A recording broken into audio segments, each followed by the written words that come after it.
Qadir. Many other scholars point out in explanation of this hadith, including them the great Maliki scholar Ibn Abdul Barr, who says this hadith is proof that du'as on this day, are to be accepted.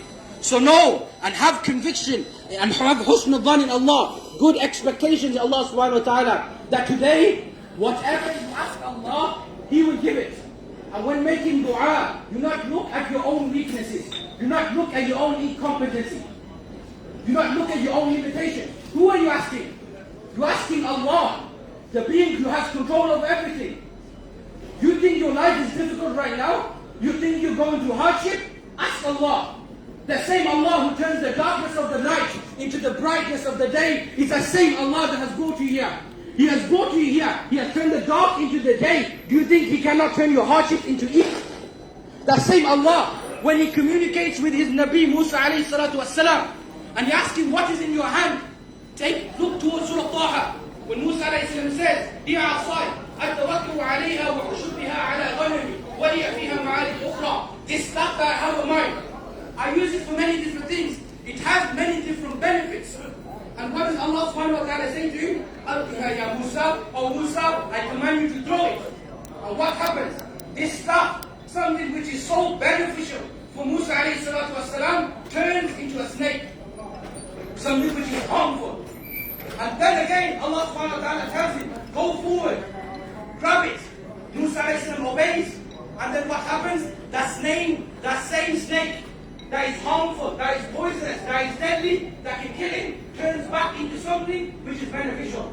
And so whatever you're going through in your life, know that your hardships can't turn to ease. Just turn to Allah, the one who can answer all calls.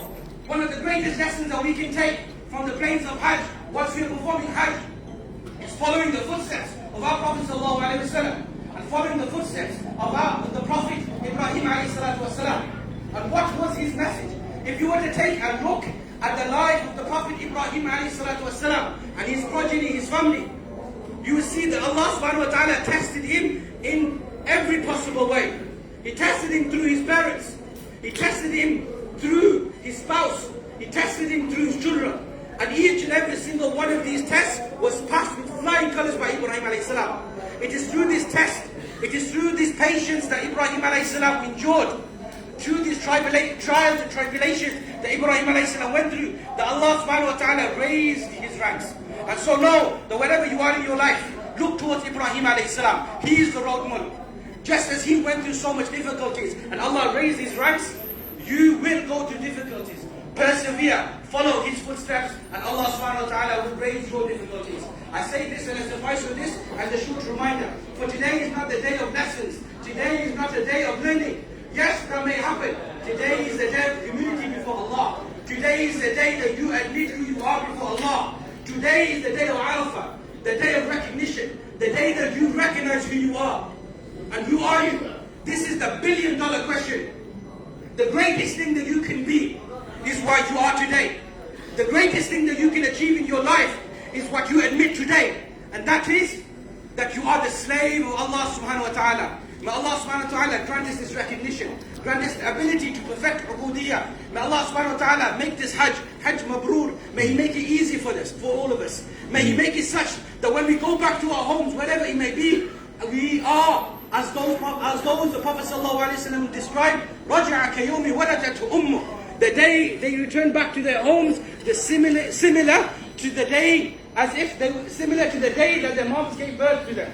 May Allah subhanahu wa ta'ala purify us with ease, and may Allah subhanahu wa ta'ala rectify us. May Allah subhanahu wa ta'ala grant us His love, the love of all those things which are beneficial. May Allah subhanahu wa ta'ala grant us the love of all of those actions which are beneficial. May He give us a long, healthy life in ta'ah and ibadah. May Allah subhanahu wa ta'ala grant us the ability to worship Him as He deserves to be worshipped, following the sunnah of the Prophet sallallahu alaihi wasallam. And when the time comes, after a long, healthy life, may Allah subhanahu wa ta'ala grant us death as a martyr in the city of Muhammad sallallahu alaihi wasallam, in the city of Medina Munawwara. Wa akhiru da'wana an alhamdulillahi rabbil alameen.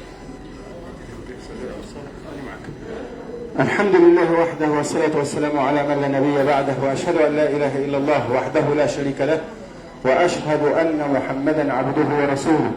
المشروع أيها الإخوة أن نقضي باقي اليوم في الذكر والدعاء نجدد عهدنا مع الله سبحانه وتعالى ونسأله كل ما يرضيه لنا فيقضيه لنا سبحانه وتعالى. اللهم اقض في رضاك حوائجنا وحقق فيما يرضيك املنا وكلنا ولا تكن علينا، واجعل هذا العام خير وبركه على المسلمين في كل انحاء الارض.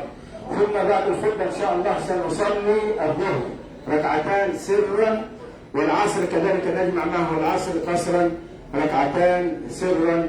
نسال الله سبحانه وتعالى ان يعلمنا ما ينفعنا وينفعنا بما علمنا. أقول ما تسمعون وأستغفر الله لي ولكم.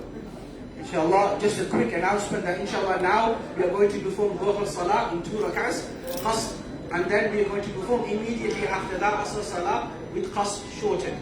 And then after that, for the rest of the day, we occupy in dhikr, in dua and ibadah up until Maghrib Salah. Allah subhanahu wa ta'ala accept from us.